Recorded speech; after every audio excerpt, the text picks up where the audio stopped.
Hello, and welcome back to Tyranny, where last episode I'm fairly certain we completed Versus Companion Quest. At the very least, we got a fairly decent of the ways through it. We did avenge 2 of her sisters, at the very least. So, with that being said, I think it's time to go back to it's Vendrian's Well, the Mountain Spire. Swap out our party members, and then go to the Blade Grave to help Barrick out with his quest. So, with all of that being said, let us begin.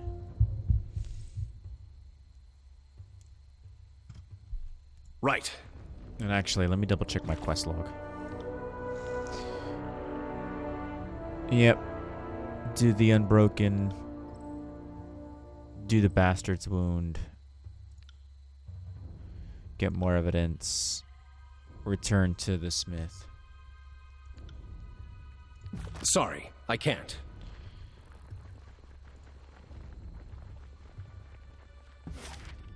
So yeah. Mountain Spire.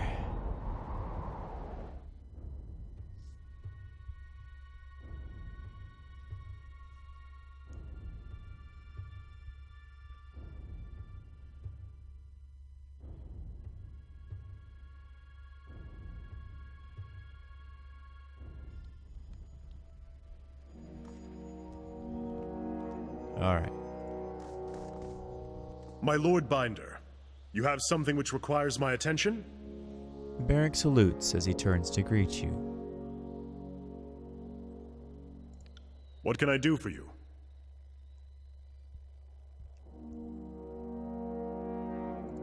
If you would have me travel at your side, then I am not opposed to seeing more of this degenerate realm. Onward. You forget, Barrick. Your precious North was an enemy of Kairos as well. You saw it as uncivilized, and you see it as civilized. And now you both see it as civilized. But is it really? What of the Tears? What of their culture? Their past, their histories? Goodbye to you too. My Lord Binder, what can I do for you? Hit the wrong If you would button. have me Goodbye to you here too. to serve. There we go. Okay.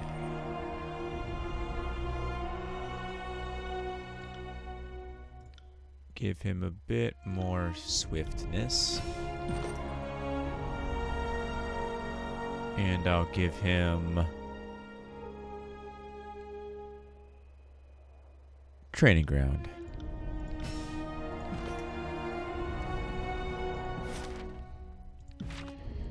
But with Barrick at my side, it is wise to travel back to Lethian's Crossing.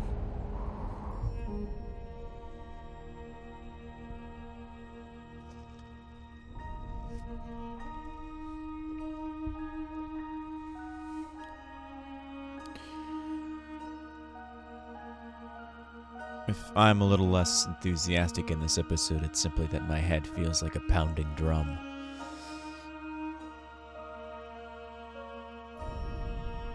But I needed a Tyranny video, so Tyranny video we shall have.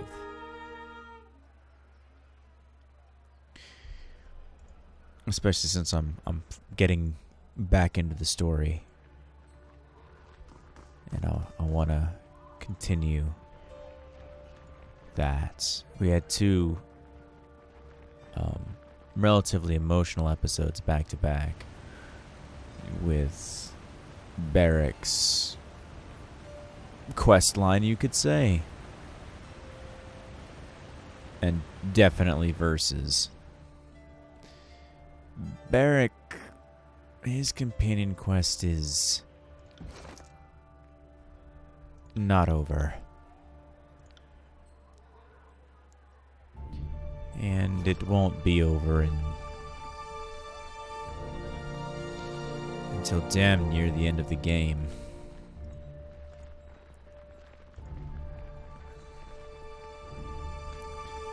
Not being an ally of Graven Ash makes it an issue to get Beric to lose his loyalty to Ash. And even if I was an ally to Ash, that still has its own complications. But in the same way, Versus doesn't truly hit towards the confrontation with Narat. You have returned. Lahora turns to face you, her body covered head to toe in charred hues, chest rising and falling under strain of labored breathing. There is always more demand for iron than there is time in the day.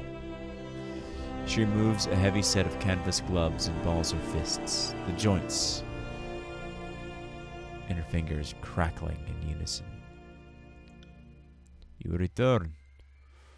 You bring the alloy, I presume? Here. Fascinating.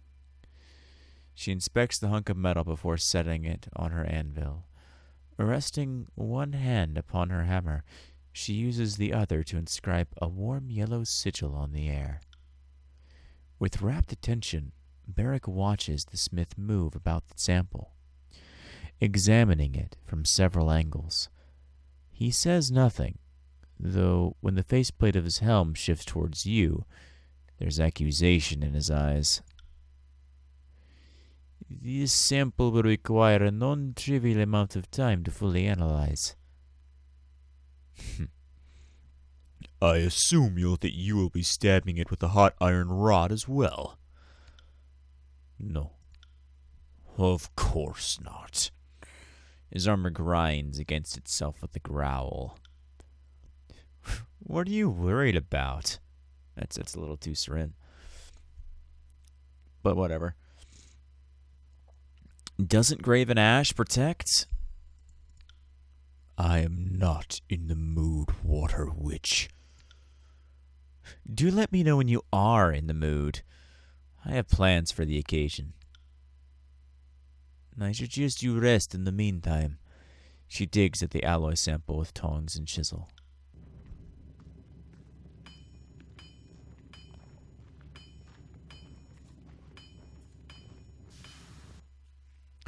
A few hours pass in the raucous forge as Laura heats and hammers upon the alloy, twisting its shape, stamping sigils into it, and casting spells upon it.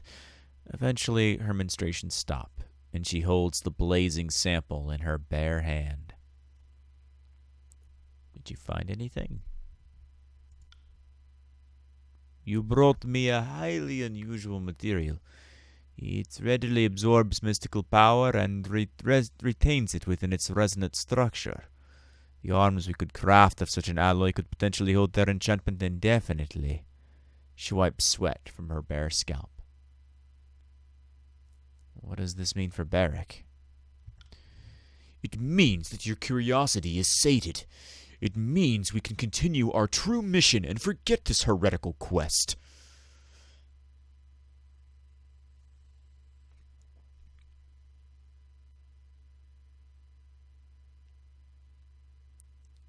If you live your entire life in service to Graven Ash and the Overlord, the added burden of this armor is ridiculous. As it should be. I don't suffer this armor just because it's just. I suffer it because it is Kairos' will, and I am Kairos' servant, as you often claim to be. My conclusions, however, are less promising. Your compatriot's armor has become almost a part of him as his skin. It shouldn't come to us as a surprise. Archon Ash grants his soldiers a measure of mystical regeneration. The readiness of this alloy to take on magic has allowed that power to spread to the armor, perhaps due to the power of the edict. Now, damage to the armor heals as well as the flesh. When harm has become inflicted on both, they heal together, fusing into one another. So long as the Archon of War's power protects Barrack, he will remain trapped within that shell until he and it are truly an inseparable individual.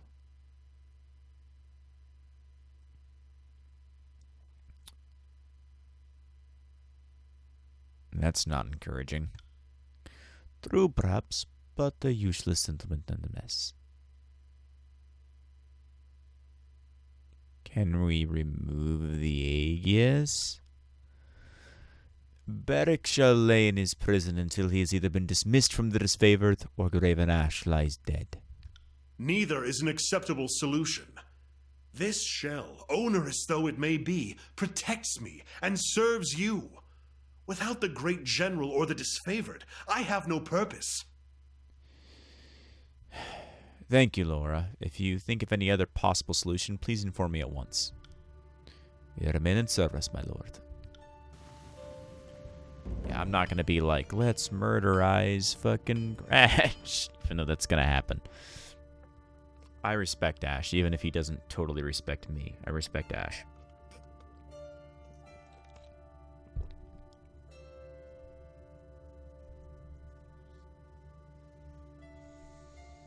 Narad, on the other hand, oh, I will revel in what will become of him.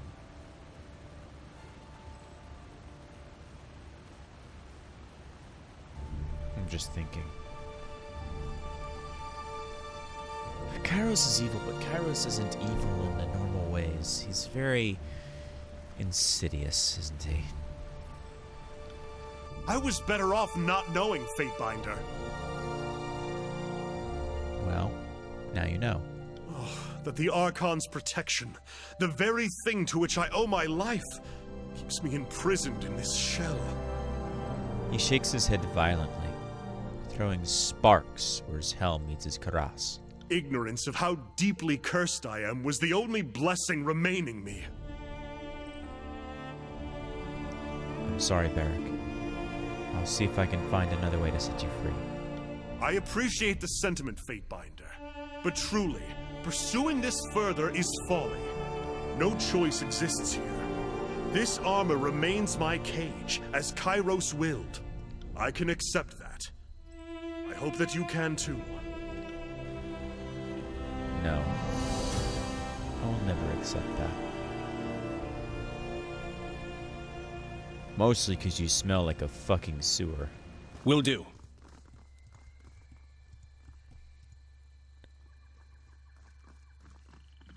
But I also don't like the idea that you're poked and jabbed and cut and scraped. And honestly, it's a miracle you don't succumb to infection.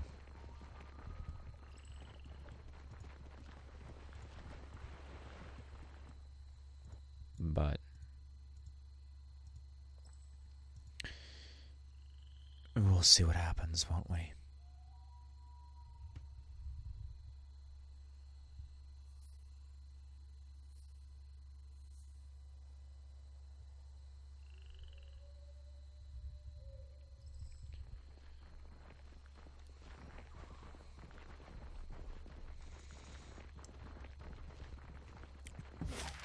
Because I know that Ash must either be cowed or die, and Barrack will not accept that. But I know that's the way of this world. I'll go to the Bastard tier once I've unlocked all the spires, for those of you wondering. That's when I'll do the Bastard's Wound DLC.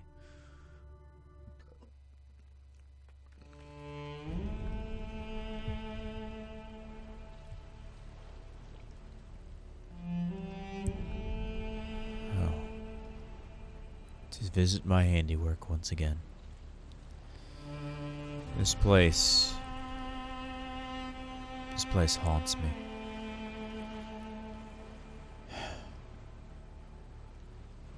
Let's be off with it then. Brought to their knees in the most brutal way possible. The ultimate fate of any who would defy Kairos. Perhaps. but only because there are those willing to follow.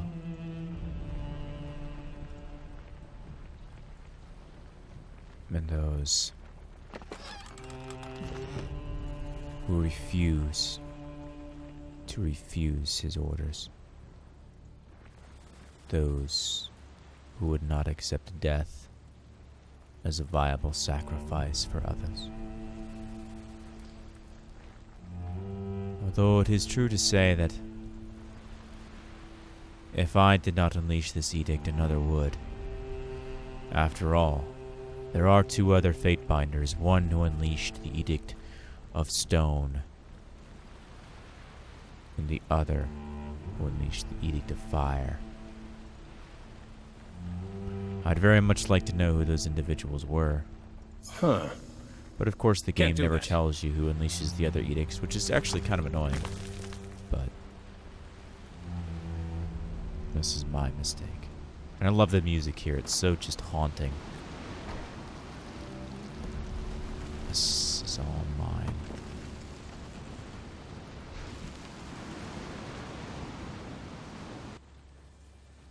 Nothing has changed. This is the very storm that shattered the Unbroken and Disfavored alike. Thank you for bringing me here, Fatebinder. Barrick regards the wind wall and the massive tornado around the inner keep, which is but a distant outline. Strados Herodin, last stalwart regent, cowers behind the walls of his castle, and we won't be able to reach him through this storm. This place brings back unpleasant memories. Me too, buddy. Me too. Tell me about the regents. They were bureaucrats and diplomats, all drunk on their own self-importance. Stratus Herodin never impressed me, but the people of Stalwart revered the man. Cowardice must run in the Regent bloodline. When the edict struck, Stratus hid in his castle and watched his country fall to pieces. An honorable man would have died for his people.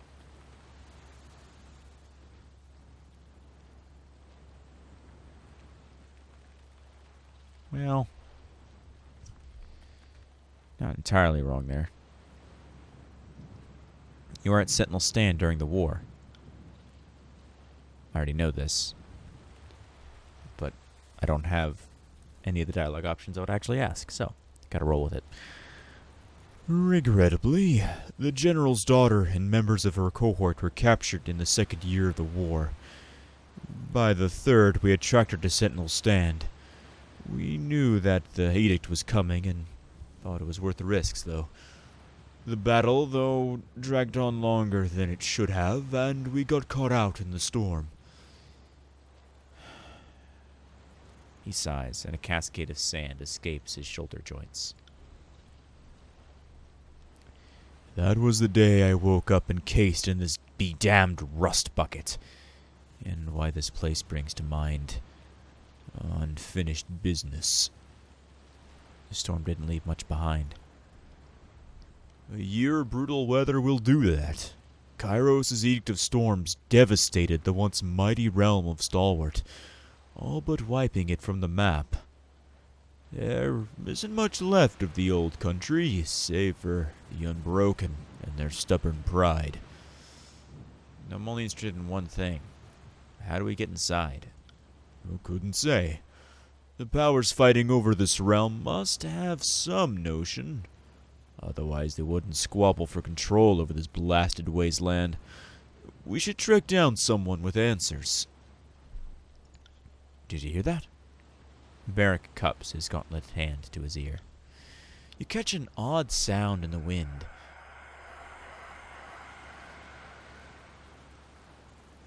A low moan hidden within a cacophony of swirling dirt and metal debris.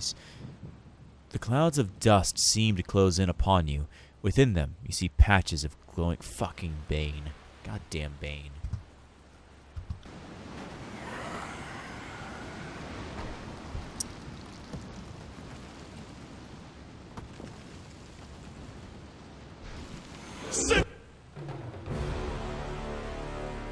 You know what? I don't have time for this shit. Artifact time.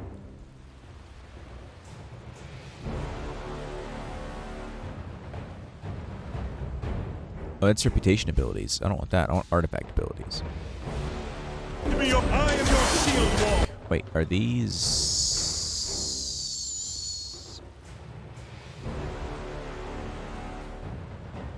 Oh, never mind. I'll use reputation abilities. Grovel before me! Where did that come from? Who the fuck? So the chorus gives me scarlet skin. The disfavored don't dislike me or like me enough to give me either or. The broken don't know me. Bronze Brotherhood give me mighty blows. Vendrian Guard. The Vendrian Guard give me Sun Spear. And the Forge Bound give me Elemental Shield.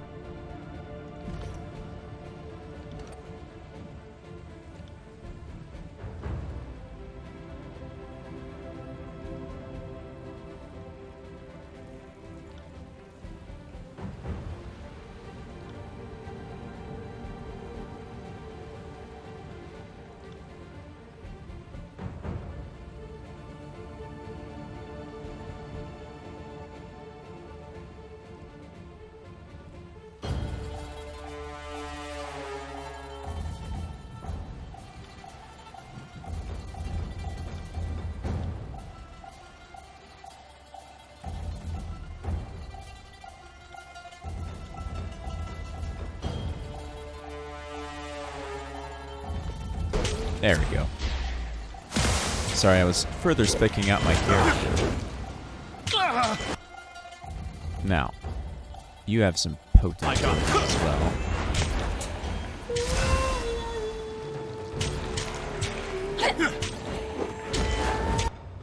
No, don't do that. These are Bane.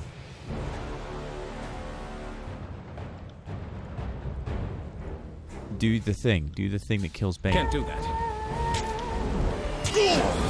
Use the light of the moon, Ep.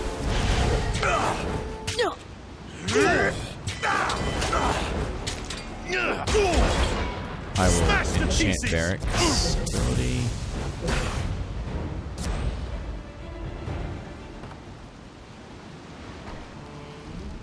Good. Bane are dealt with. Their unnatural cries have been silenced, leaving only the tornado's violence in your ears. As the dust clouds recede, you spot a crouched figure on the wall above. Look there, Fatebinder. Atop the wall. Someone takes note of our passing. Good. A soldier kneels behind the ruined parapets. You can tell by his raiment, old stalwart gear, that he's an unbroken soldier.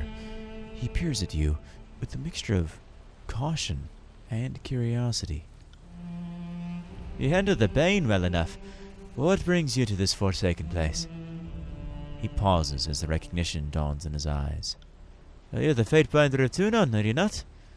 Pretty far removed from your perch in Vendrian's Well. What brings you to Sentinel Stand? He gazes to the left and the right. Not the weather, I think. I always wondered if the air was cleaner atop the spires. I take it you're getting awfully familiar with him, if the word I hear from Nethian's Crossing is any indication. I'm gathering a coalition to stand against Kairos, and I seek to recruit the Unbroken. For all the good it will do to even try. Barrick shakes his head and mutters in a dark tone. Well, you're in the right place. But the only Unbroken who gather here are the unlucky scouts like myself, who look at the wind wall and wait for something to change. He nods over to the tornado. I could help you end the Edict of Storms. The scout raises his brow. But that's not a claim I hear often from the servants of the Overlord.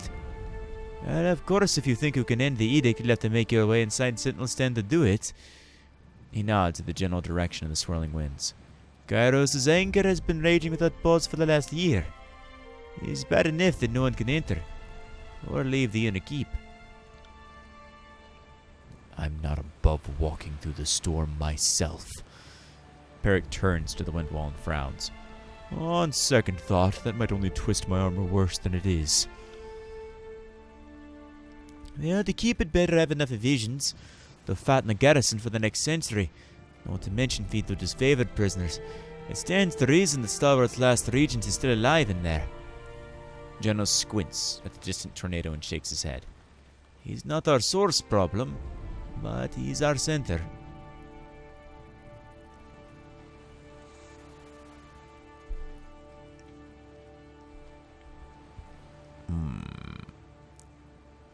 Why are you here? Well, I drew the short straw. He chuckles and shakes his head. The Unbroken make a habit of patrolling the outer forests in case the storm breaks or someone happens to emerge from the keep. If we could find a way to cross the wind wall, we could take back Sentinel Stand and keep our country. That's Russian. Why am I doing Russian? I was doing fucking weird Welsh, Irish twist stuff. And now it's Russian again.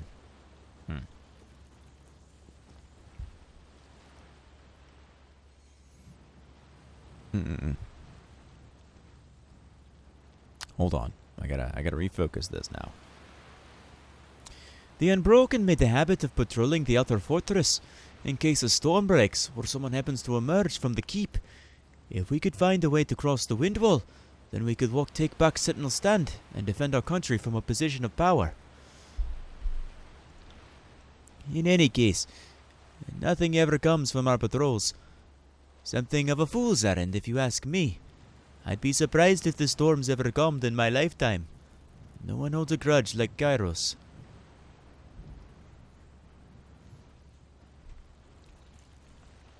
What was that about prisoners? Well, before the Edict of Storms hit us last year, a stalwart patrol captured a company of disfavored. I know of at least some of the prisoners made it to Sentinel Stand, but no one's been in contact with the keep since the edict hit. But I have it on good authority that one of the prisoners was the daughter of Graven Ash. Barrett goes rigid and pointedly avoids your gaze. His armor creaks with a subtle tension. Barrick, are you alright? Nothing. We can discuss it later. I'm no military strategist, but it doesn't take one to know that the Archon of War holds his troops in high esteem. The Regent trapped in Sentinel Stand wouldn't execute one without trying to barter a deal. So there is at least a chance the prisoners are still alive, don't you think? What do the Unbroken want? Well, I'm gonna stop doing this accent, by the way. Sorry. As I said, my head hurts and my throat hurts a little too, so. And I can't keep it consistent, so I'm just gonna do, and if it gets into the accent, fine. If it doesn't, then oh well. Sentinel Stand used to be a seat of pride for the regions of Stalwart. These days, it's just a wind-blasted ruin. But it could be made an I like that. I'll do that instead. But it could be made an unassailable fortress for the Unbroken, if we could just dispel these storms. He fingers the edge of the blade with longing. Kairos envisions us groveling into supplication, slowly eroding our culture, like details carved in stone. But we will not accept the meek vision of Stalwart. If I am to die, it will be upon the battlefield, defending our nation's future.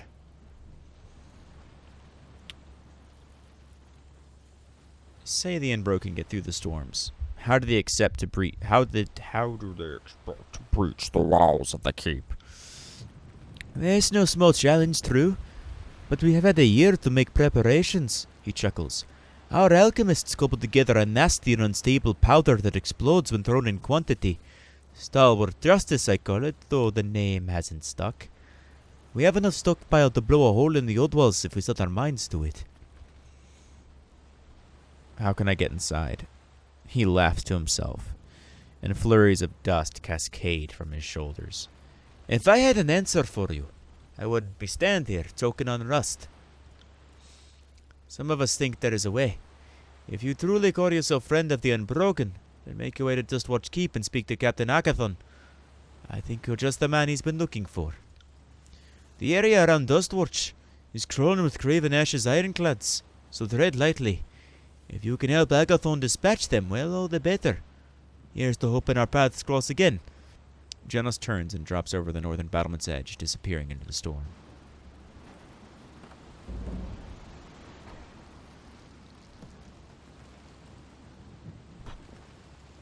Well, I have my next play.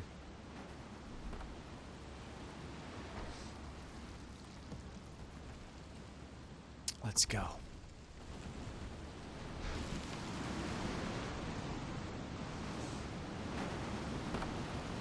Can't do that. Sorry, I can't.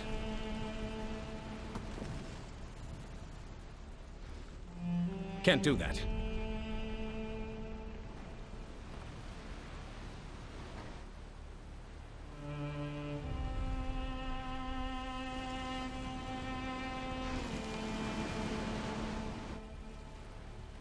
So we leave.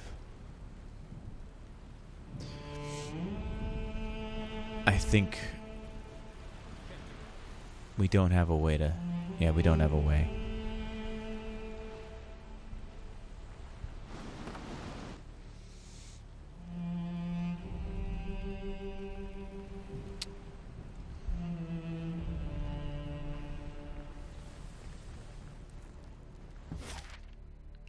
To Duskwatch Fort.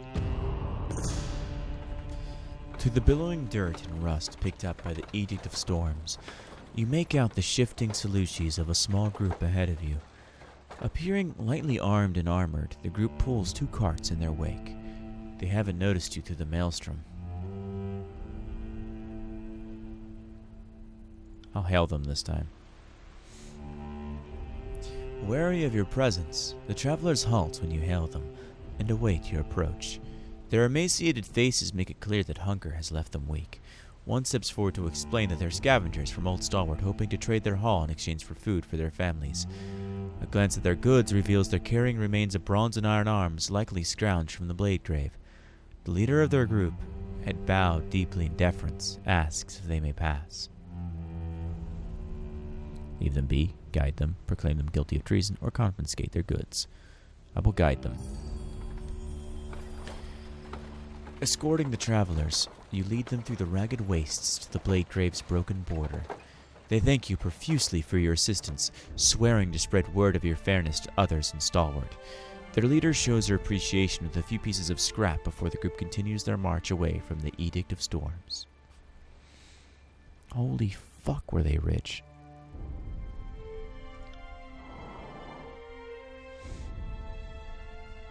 They had 12 iron rings, man. It's like $100. It's like $120, man.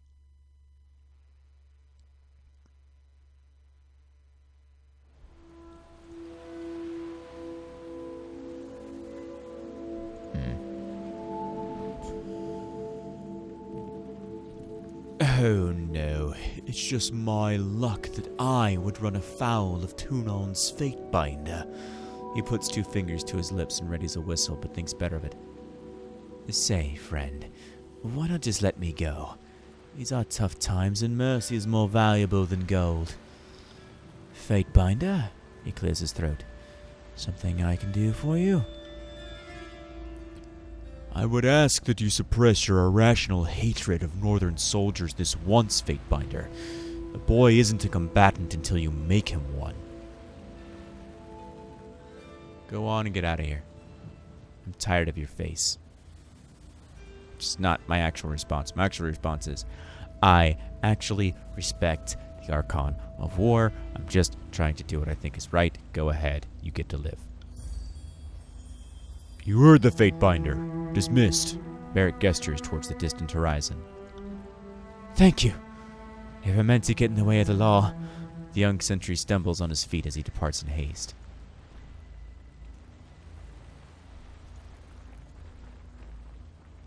Again, I'm not here to kill. A broad-shouldered, unbroken captain stops just short of the opened gate.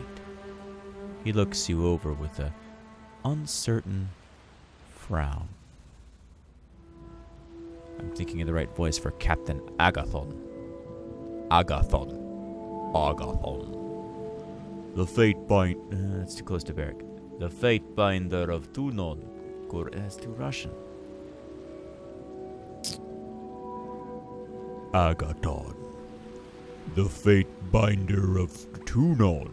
That's too deep. Yeah, whatever. The fate binder of Tunon, correct? Even in Dusk Watch, we a tale of a court agent who defies Kairos' forces. He glances over at your shoulder. But one can never be too careful these days. Captain Agathon of the Unbroken. Dusk Watch Fort is under my protection. In spite of Graven Ash's best efforts, we stand with our dignity intact. You look as if you have something on your mind, and I take it that the court emissary does not come peddling mead.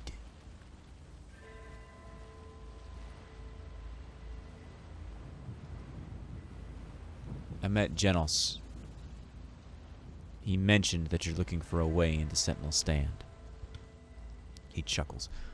I am not surprised that Genos sent you. He is a gambling man and quick to trust, unlike me. I make no secret of our intentions.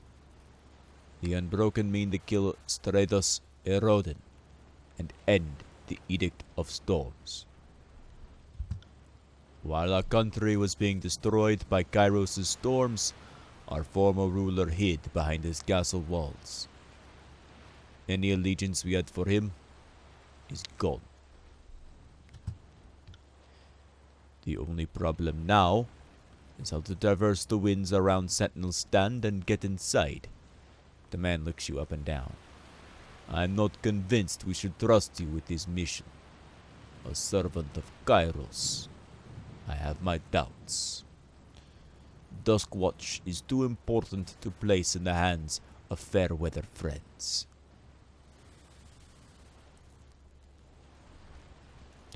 I wish to help you reclaim your land. He studies you with a critical eye. I'm impressed that you seem to believe your words, but that only tells me that you would be a capable spy. I have survived enough of this war that I do not put blind faith in anyone. I'll tell you what. Help me defend Duskwatch against our enemies. Once I know that our objectives are aligned, I will work with you on finding a way to breach Sentinel Stand.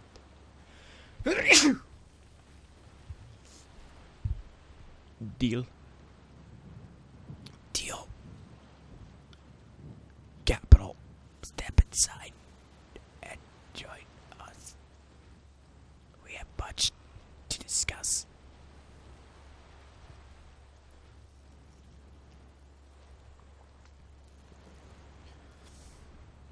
Oh god, that hurt so much. Deal. Capital. Step inside and join us. We have much to discuss.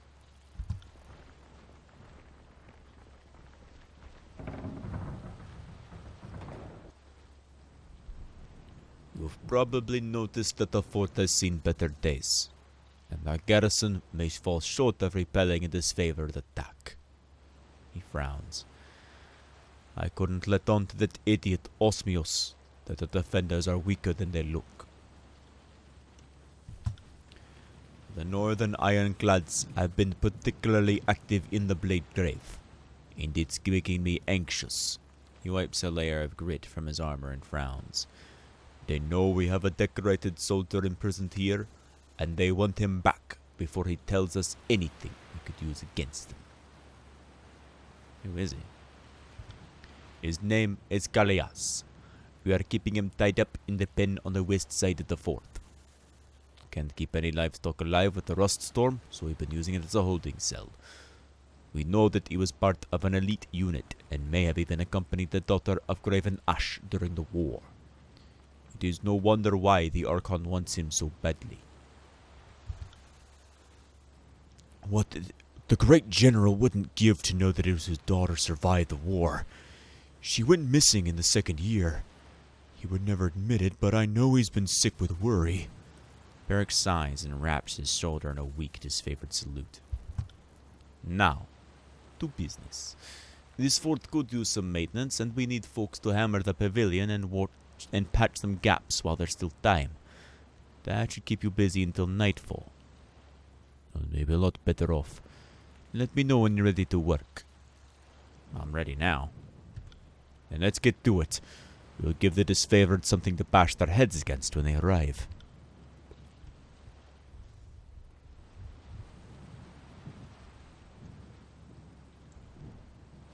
I'd call that a good day's work. Agarthon rubs the grit from his palms and offers you a satisfied nod. The fort is not exactly the pride of Stalwart, but it will slow down even the most determined northern imperialist. Maybe I should make them French. It'd be interesting. All but one of our patrols has checked in. If you would not mind tugging their ear and dragging them back to the fort, I'll give them deserving lesson on punctuality. And because my throat fucking feels like someone tore a ragged hole in it, with that last sneeze and doing tyranny voices is going to absolutely just wreck the crap out of me. And it's still been a decent 40 minutes. So, not listening that much time. I'm going to have to call an end to the episode here. Again, sorry for the shorter ones recently, but life does what life does. At least I got a video a day going out now, so that's good. Reminder that there are votes going on for things. Please do vote for the things. If you do not know what things I am currently referencing, Star Wars. Vote for the class you want me to play in Star Wars Knights of the Republic. That's the one that's most imminent. Cyberpunk will wait. Cyberpunk can wait until January or September, which this episode will be out long before that airs out. So if you want to vote to see what you want to see me do in Star Wars Knights of the Republic, please do. The class options are Soldier, Scout, and Scoundrel. Actually, I have the book in front of me, so I can actually tell you, for those of you who are either can't find the differences or care about it but don't want to look it up. Because I do have the game manual in front of me. Because I do own the disc version, but I also bought it on Steam so I could mod it to oblivion. And also because my disc is probably scratched with how old it is, and I was not very careful with it, which I should have been, but I wasn't. Yeah, there. I keep on skipping over it. Come on, I'm right at the page. There we go. All right. So the three base classes to choose from are Scoundrel, Scout, and Soldier. The Scoundrel starts off with 6 vitality per level. That's, I believe, 6 health points per level. They have a fast skill progression and low feat progression. The Scout has 8 vitality per level, has average skill progression and average feat progression. Scoundrels also, there's also a bunch of other differences, like they have specific class feats that they unlock. Those I don't remember, and I don't think they tell you in this book, and if they do, they're buried in the back somewhere. I'm not going to waste your time with that. That, if you really want to look it up, you can. You can find it fairly easily. I will say that the Scoundrel basically is a crit hunter, and the Scout is a jack of all trades. And the Scout also has arguably the best special attack ability. Soldiers start off with 10 vitality per level. They have slow skill progression, but fast feat progression. And basically what it is your soldiers, your tanky gunman, your scout is your average, and your scoundrel is the charismatic crit DPS type guy. Well, actually, your scout would be DPS, your scoundrel would be your crit hunter, and your soldier would be your tank. So, and then of course you have your Jedi classes, which are also a thing. You can also vote on one-handed weapon, two-handed weapon, and two one-handed weapons as well, as far as the fighting style goes, because that there are significant pros and cons, but I have already done things, and I know what the most powerful class, or I know what the most powerful weapon combo is. However, I want to leave it up to the audience what they want to see me do, because, you know, sometimes you want to see a dual-bladed lightsaber, and sometimes you want to see a single-bladed lightsaber. You know? Sometimes you want to mix things up a little bit. Because everybody and their mothers that plays the game does two single. But if you want to see me have the most powerful combo, that's it. The Jedi Guardian for the Jedi classes. He's very much, again, the Jedi. He favors lightsaber combat. Just standing here the plan? Yes, it is, Seren. Yes, it is. I forgot they sass me if I wait too long.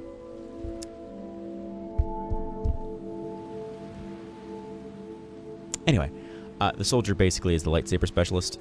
Or rather, the Guardian is the lightsaber specialist. Soldier's the combat specialist. So the Guardian has 10 vitality per level, 4 force points per level, slow skill progression, and fast feat progression. The Counselor is, again, your jack of all trades. They have a really good ability where they're actually immune to most stun effects. That includes paralyzation, fear, terror, and stun. So they're really good as far as that goes. And they're, as I said, a pretty good mix between combat and force. They have 6 vitality, 8 force points per level, slow skill, and slow feat progression. And then there is the Jedi Sentinel, which... Oh, sorry, that was the Counselor. The Counselor is actually your force guy. This is in a different order than how I would put it in, obviously. The Counselor is actually your master force user. So your Guardian is your master lightsaber, and your Counselor is your master force users, because they have 6 vitality, 8 force points, but slow skill and slow feats. Then you have Sentinel, which has 8 vitality, 6 force points, average skill, and slow feat. They are your jack of all trades. They have the ability, the force ability that makes you immune to stun and stuff. The Counselor doesn't. The Counselor is just the best as far as they get the most amount of force powers per level, and they also get the most amount of force points per level. So.